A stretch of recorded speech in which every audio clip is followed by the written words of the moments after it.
Hello students, welcome to Bansal classes online. I am Jaisingh Suryavanshi. Last lecture में student हमने deforestation के effects देखे थे, क्या क्या कॉन्सिक्वेंसेस होते हैं डिफॉरेस्टेशन के थ्रू। तो हमने काफ़ी सारी टॉपिक्स डिस्कस कर लिए थे बेटा। ग्लोबल वार्मिंग क्या होता है, ठीक है, ग्रीन हाउस गैसेस क्या होती हैं, किस तरीके से जो रेन साइकिल है वो अफेक्ट होता है बेटा, ठीक है। तो हमने ये सब चीज़ें डिस्कस कर ली थी, क्या क्या इफेक्ट है, क्या क्या कॉन्सिक्वेंसेस हो सकते हैं डिफॉरेस्टेशन के। इसके बाद में बेटा नेक्स्ट बेटा लैंडस्लाइड्स एंड फ्लड्स, ठीक है। लैंडस्लाइड्स और फ्लड के चांसेस काफी ज्यादा हो जाते हैं अगर फॉरेस्ट को कट किया जाता है, ठीक है। साथ ही साथ डेजर्टिफिकेशन के चांसेस भी इंक्रीज हो जाते हैं। जैसे अगर फॉरेस्ट की कटिंग की जाती है बेटा तो सॉइल लूज हो जाती है और उसी सॉइल का इरोजन होने लग जाता है, ठीक है। वो धीरे धीरे वाटर और विंड के कांटेक्ट में आती है, जिसके थ्रू धीरे धीरे जो सॉइल की अपर मोस्ट लेयर होती है, जो कि हाईली फर्टाइल लेयर है, उसका रिडक्शन होने लग जाता है। अब जब रिडक्शन होगा सबसे ऊपर वाली लेयर का, तो इसे क्या बोलते हैं हम, सॉइल इरोजन। तो जब फॉरेस्ट की कटिंग की जाती है, डिफॉरेस्टेशन किया जाता है बेटा, तो इससे सॉइल इरोजन होता है और एक फर्टाइल लैंड का डेजर्ट में कन्वर्ट होना, उसकी फर्टिलिटी लॉस्ट हो जाना ही क्या है बेटा, डेजर्टिफिकेशन, ठीक है। तो इसमें हम पॉइंट लिखते हैं बेटा, एक desertification is a major cause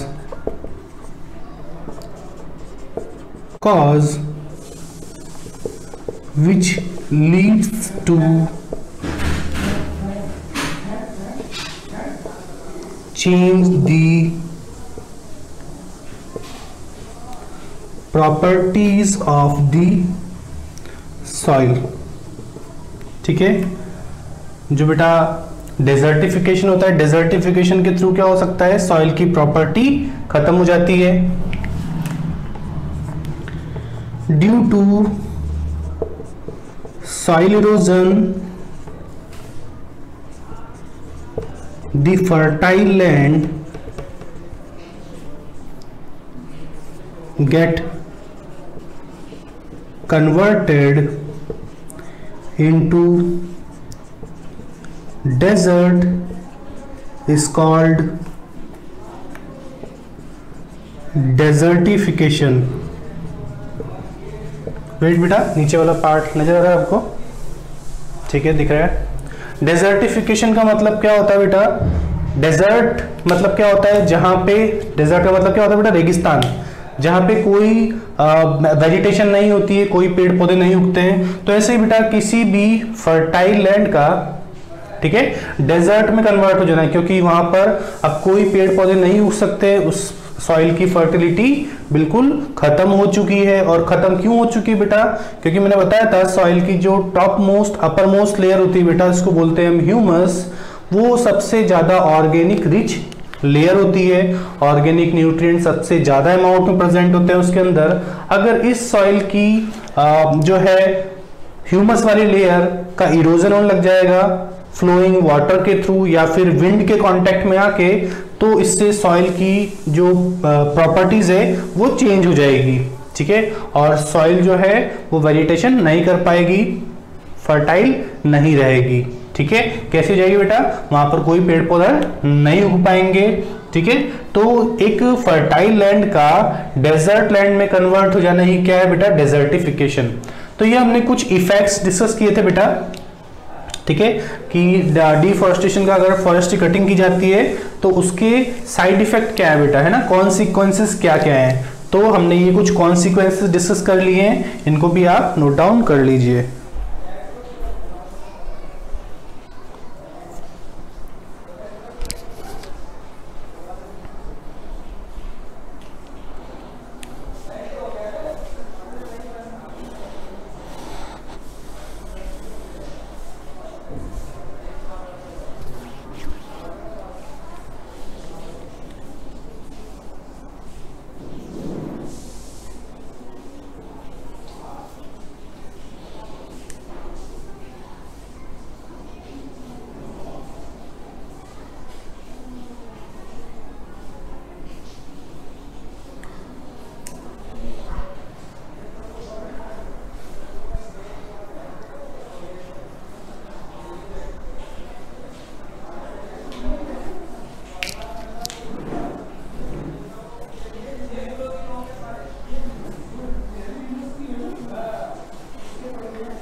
ठीक है बेटा, इसको रफ करते हैं, एक नेक्स्ट हेडिंग डालते हैं हम।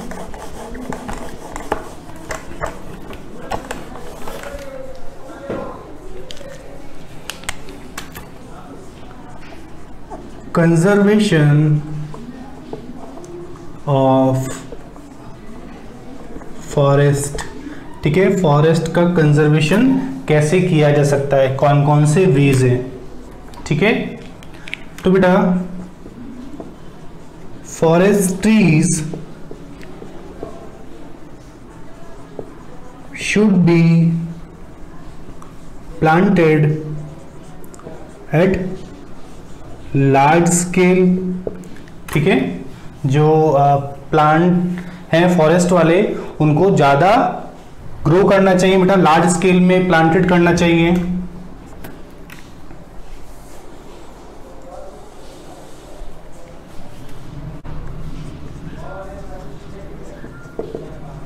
Planting of samplings is called afforestation। ठीक है,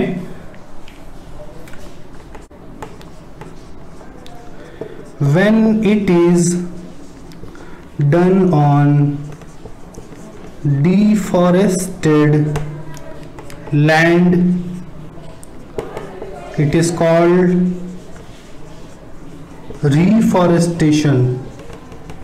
इसे क्या बोलते हैं बेटा, रिफॉरेस्टेशन। साथ ही साथ establishment of forest reserves and botanical garden. ठीक है, जो फॉरेस्ट ट्रीज होते हैं उनको ज़्यादा से ज़्यादा अमाउंट में ग्रो किया जाना चाहिए, लार्ज स्केल पे ग्रो करना चाहिए बेटा।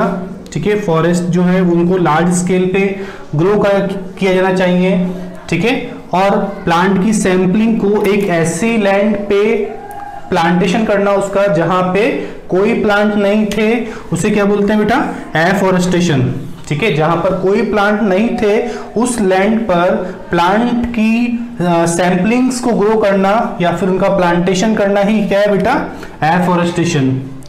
When it is done on deforested land, अगर डीफॉरेस्टेड लैंड पे कोई प्लांट को ग्रो किया जाता है बेटा। ठीक है, पहले वहां पे प्लांट थे लेकिन उनकी कटिंग कर दी गई और कटिंग करने के बाद में वहां पे दोबारा से प्लांट को उगा दिया गया उनकी जगह पर, तो उसे क्या बोलते हैं हम, रीफॉरेस्टेशन, दोबारा से प्लांट को लगाना।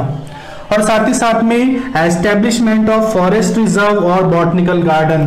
ठीक है, फॉरेस्ट रिजर्व और बॉटनिकल गार्डन को भी हम डेवलप करके या फिर एस्टेब्लिश करके जो फॉरेस्ट है उनका हम कंजर्वेशन कर सकते हैं। बहुत सारे वाइल्ड लाइफ जो बेटा एनिमल्स हैं उनका भी हम कंजर्वेशन कर सकते हैं फॉरेस्ट रिजर्व या बॉटनिकल गार्डन को एस्टेब्लिश करके। नोट डाउन कीजिए।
ठीक है। इसके बाद लिखते हैं हम एक नेक्स्ट हेडिंग,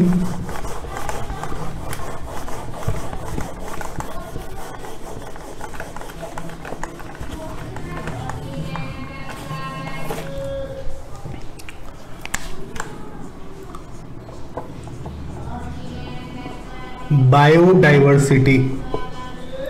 ठीक है बेटा, बायोडाइवर्सिटी का मतलब क्या होता है? Biodiversity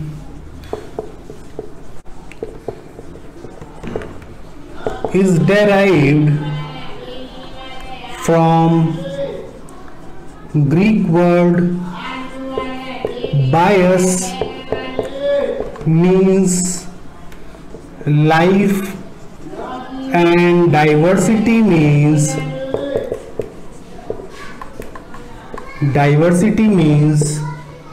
forms। ठीक है, मीन्स क्या हो गया इसका? Different life forms. ठीक है, हमारी अर्थ पे अलग अलग टाइप के एनिमल्स हैं, अलग अलग टाइप के प्लांट्स हैं, अलग अलग टाइप के माइक्रो ऑर्गेनिजम्स हैं। ठीक है, अगर एक ही हम जीनस की स्पीशीज की बात करें तो अलग अलग स्पीशीज है, स्पीशीज के अंदर भी कुछ चेंजेस हैं और इन्हें क्या बोलते हैं हम? बायोडाइवर्सिटी। ठीक है, diverse nature of living organisms is called biodiversity. ठीक है, जो लिविंग ऑर्गेनिज्म है उनका डाइवर्स नेचर ही क्या है बेटा? Diversity, biodiversity. Such as different plants, animals and microorganisms. ठीक है बेटा, इन सब में क्या है? इन सब में काफी ज्यादा वेरिएशन है। ठीक है, चेंजेस है, इसे ही क्या बोलते हैं बेटा हम? बायोडाइवर्सिटी। तो बायोडाइवर्सिटी एक ग्रीक वर्ड से लिया गया बेटा, जिसका मतलब है बायस। ठीक है, बायस का मतलब क्या होता है? लाइफ, और डाइवर्सिटी का मतलब होता है बेटा फॉर्म्स, मतलब डिफरेंट लाइफ फॉर्म। ठीक है, अब डिफरेंट लाइफ फॉर्म का मतलब क्या है बेटा? कि हमारे अर्थ पे या हमारे सराउंडिंग, हमारे नेचर में काफी सारे लिविंग ऑर्गेनिज्म है, काफी सारे प्लांट्स है, एनिमल्स है, काफी सारे माइक्रो ऑर्गेनिज्म है। अब इन सब का जो डाइवर्स नेचर है उसे क्या बोलते हैं बेटा हम? बायोडाइवर्सिटी। इन सब लिविंग ऑर्गेनिज्म का जो डाइवर्स नेचर है, ठीक है, इनकी लाइफ स्पैन अलग है बेटा, इनका कलर अलग है, इनकी साइज अलग अलग है। ठीक है, बॉडी के अंदर अगर इंटरनल कैरेक्टर्स की बात करें तो वो भी अलग अलग है, आउटर कैरेक्टरिस्टिक्स भी बिल्कुल अलग अलग है। तो इसे ही बोलते हैं हम डाइवर्स नेचर। ठीक है, अब डाइवर्स नेचर को आप कैसे भी डिफाइन कर सकते हैं बेटा? ठीक है, आप किसी ऑर्गेनिज्म की साइज से भी डिफाइन कर सकते हैं, लाइफ स्पैन से डिफाइन कर सकते हैं, आउटर कैरेक्टरिस्टिक्स से, बॉडी के इनर कैरेक्टरिस्टिक्स से, बॉडी ऑर्गेनाइजेशन के बेसिस पे, किसी भी बेसिस पे आप डिफाइन कर सकते हैं। ठीक है, such as different animals, such as plants, animals and microorganisms. तो बेटा प्लांट्स भी डिफरेंट टाइप के होते हैं, कुछ प्लांट छोटे होते हैं, कुछ प्लांट बड़े होते हैं, कुछ का अलग लाइफ स्पैन होता है, कुछ की अलग न्यूट्रिशनल हैबिटेट होती है बेटा, सॉरी कुछ की अलग न्यूट्रिशन हैबिटेट होती है ना। फिर ऐसे एनिमल्स होते हैं बेटा, एनिमल्स में भी अलग हैबिटेट होता है, अलग हैबिट्स प्रेजेंट होती है, बिहेवियर अलग होता है। माइक्रो ऑर्गेनिज्म के भी अलग अलग कैरेक्टरिस्टिक्स हैं, कुछ में सेल अलग तरह की है बेटा। ठीक है, कुछ में एक सेल प्रेजेंट है, कुछ में बहुत सारी सेल प्रेजेंट है, कुछ के सेल के अंदर कुछ स्पेसिफिक कैरेक्टर्स प्रेजेंट है। तो ऐसी काफी सारी चीजें हमें देखने को मिलती है जो कि बायोडाइवर्सिटी को डिफाइन कर सकती है। मतलब बायोडाइवर्सिटी का मतलब क्या है? कि डिफरेंस। क्लियर, समझ में आया बेटा? इसको भी नोट डाउन कर लीजिए।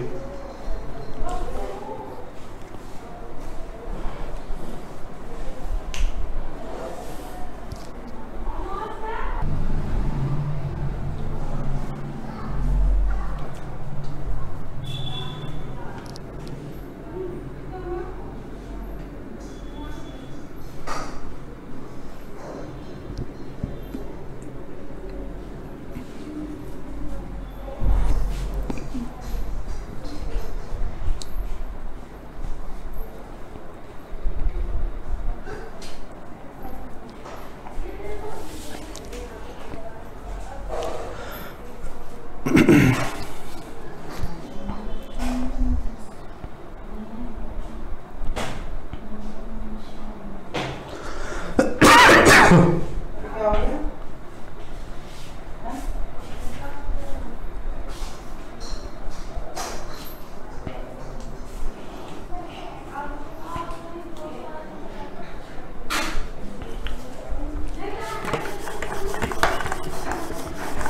है बेटा, आगे डिस्कस करते हैं हम।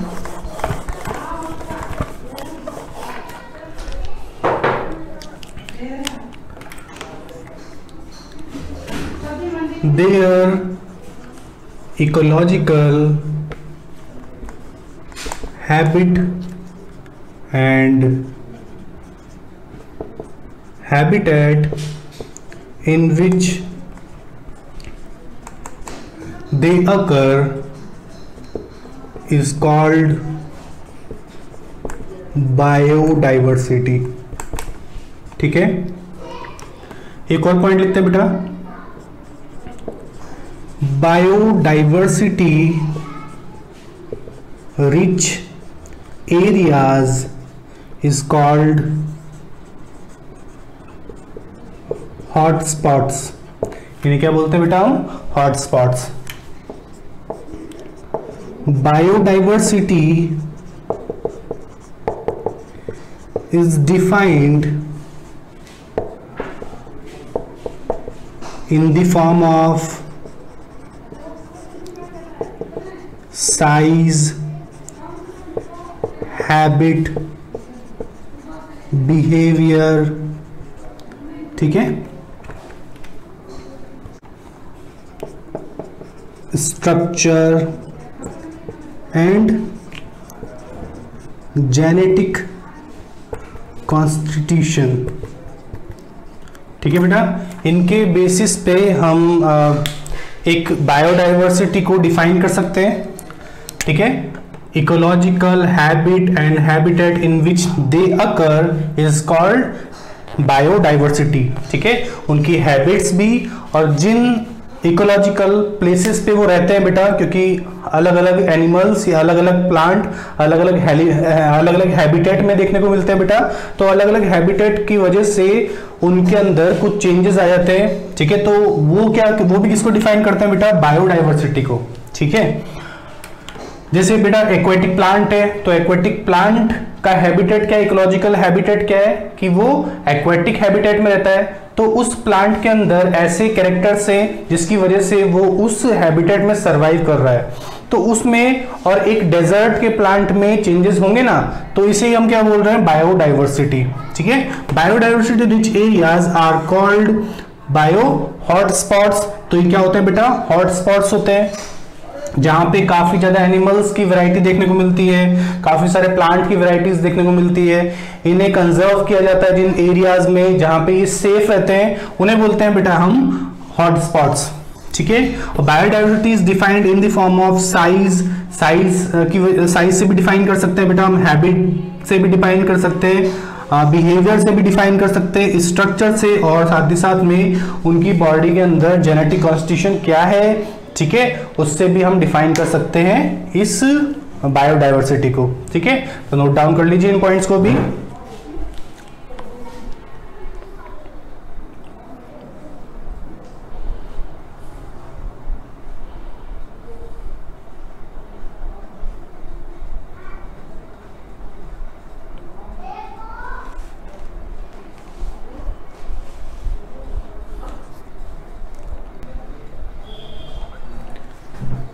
ठीक है बेटा, इसको रफ करते हैं हम, आगे बढ़ते हैं।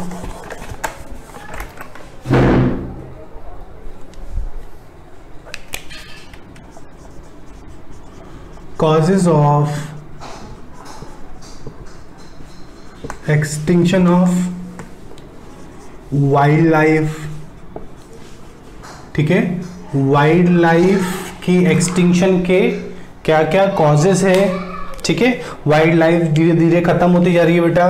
ठीक है, बहुत सारे जो एनिमल्स हैं वो एक्सटिंक्ट होते जा रहे हैं, खत्म होते जा रहे हैं, उनके एक भी स्पीशीज बच नहीं रहे हैं हमारे नेचर में। इसी क्या बोलते हैं बेटा, एक्सटिंक्शन। ठीक है, तो एक्सटिंक्शन किस किस वजह से हो सकता है बेटा, फर्स्ट है डिस्ट्रक्शन ऑफ देयर हैबिटेट, उनका हैबिटेट खत्म हो रहा है बेटा, जिसकी वजह से क्या हो रही है, ये जो एनिमल्स है या फिर जो प्लांट्स है इनकी स्पीशीज धीरे धीरे एक्सटिंक्ट होती जा रही है। डिफॉरेस्टेशन कॉज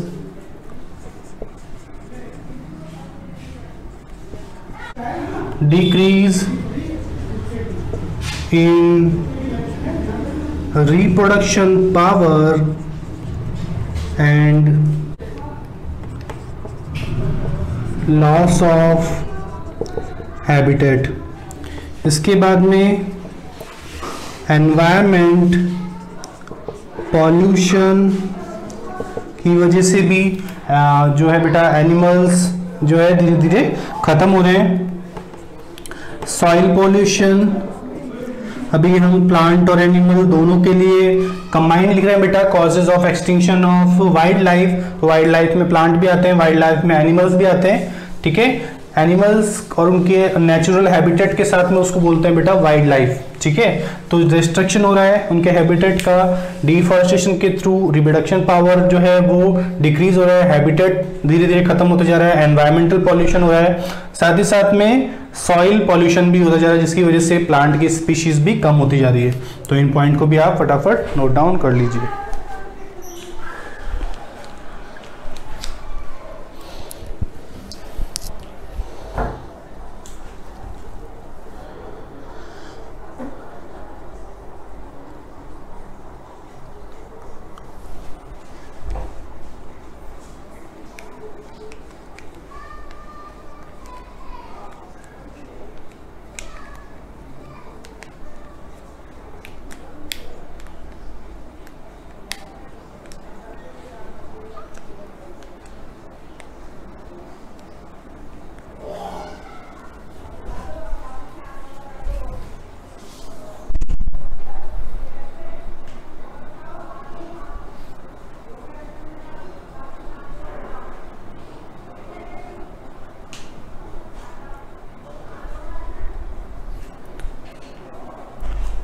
ठीक है बेटा, देखा हमने क्या क्या।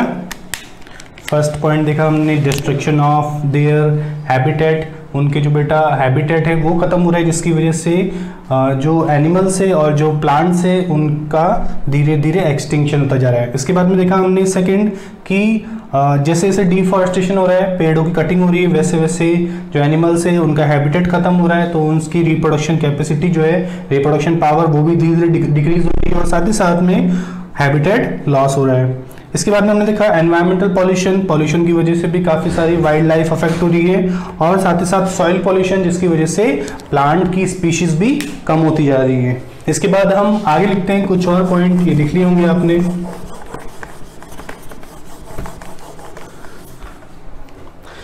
इसके बाद में लिखते हैं बेटा नेक्स्ट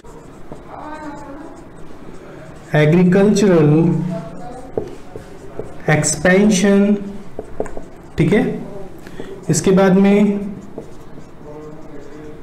इंक्रीजिंग अर्बनाइजेशन, ठीक है बेटा।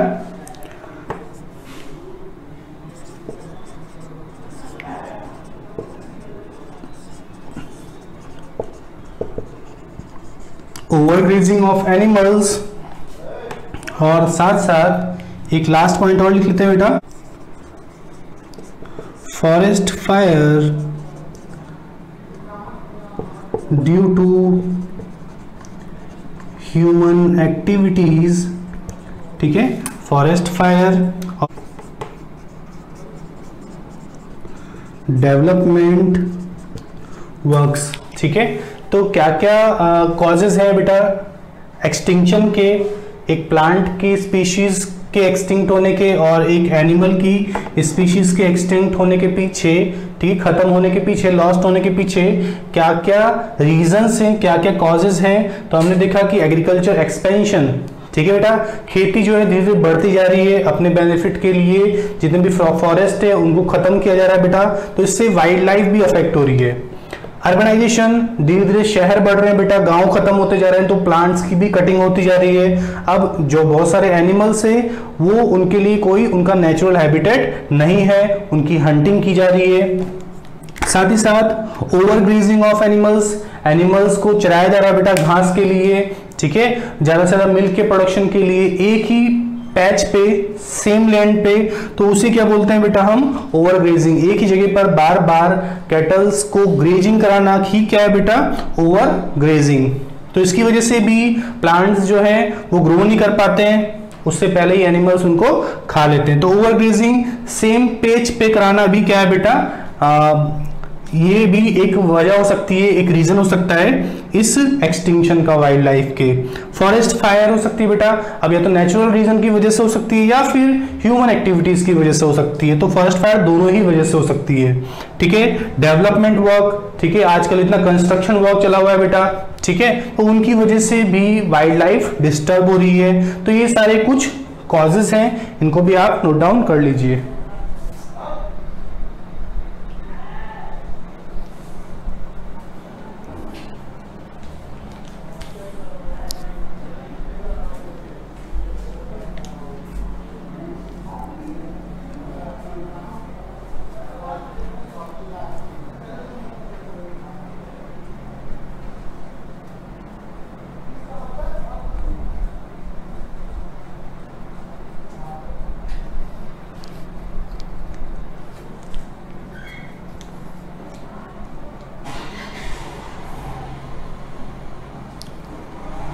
ठीक है बेटा, लिख लिया आपने।